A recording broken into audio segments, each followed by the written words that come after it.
Well, I don't claim to be the, the figurehead of retro. I mean, I think that it always kind of comes back, and designers have always taken sort of cues from the past, and there's always that moment where maybe they're going to say the way that I dress and the way they look is completely out too, and that's fine as well. And I think that though the most stylish women throughout history, in my opinion, have been the ones that were rule breakers and didn't follow the rules of fashion. I think most of the designers and the people that are really creating fashion, they agree with that concept. I'm usually about 12 inches shorter than the rest of the girls. It's always a little bit funny to be down here and they're all up there. But I've never really nervous. It just always feels a little funny to be like the smallest one in the group. But it's it's like a dream come true, because I've always been a fan of fashion and a fan of the runway. But I think it has a lot to do really with burlesque in a way, because the catwalk was invented in burlesque, not in fashion. It was invented in America for the burlesque theaters, and so I feel like it's very similar to what I do. Taking a walk down that catwalk is very burlesque.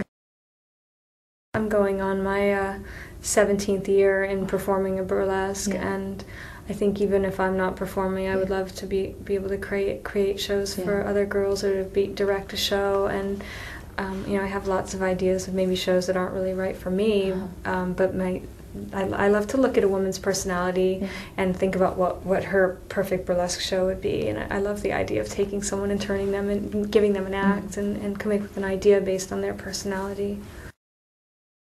I remember when I was a little girl watching old movies, and I remember seeing, my favorite movies were about showgirls. They were about, films with Betty Grable, and she was always a showgirl, or Marilyn Monroe, and I loved the lingerie, and I loved seeing them dress and undress and lacing corsets backstage, and I loved, the movies that were made in the 1940s that were meant to be the turn of the century, period films in that time.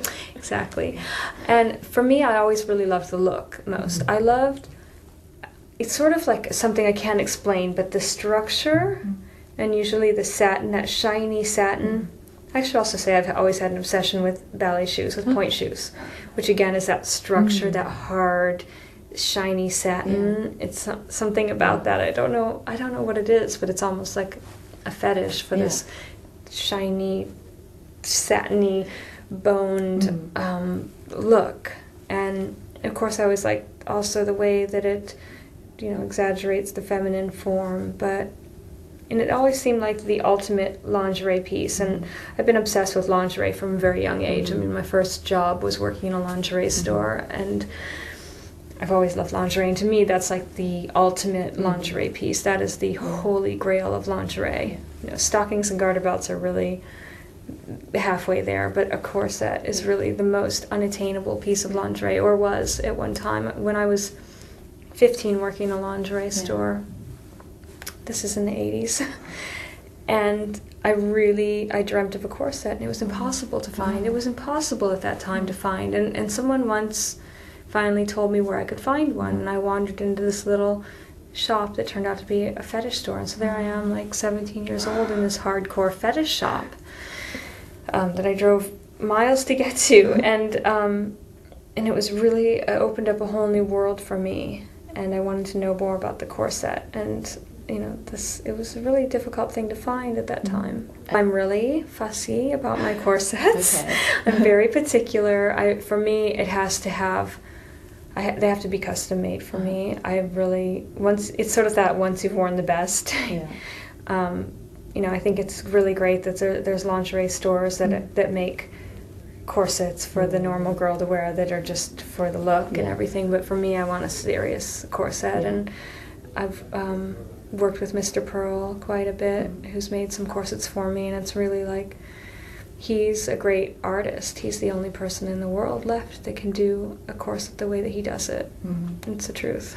Cool. And he's a treasure. And there's only a few different corset makers that make corsets for me that fit the way that I like them to, that give me the reduction that I like, and that really understand the way corsets really were made. And is that the main aim, to get down as small as you can, or is it? Well, it's that, but it's also about knowing which. I I'm very particular about how I don't want my ribs pulled in. Yeah. I want my waist pulled in. Yeah. I want my hips to stay where they are. I'm really particular about, and I think most corset aficionados feel that way. There's a way they want to wear their corset and how they want it cut, which is why I never really buy off the rack. Yeah. Someone has to make it for me.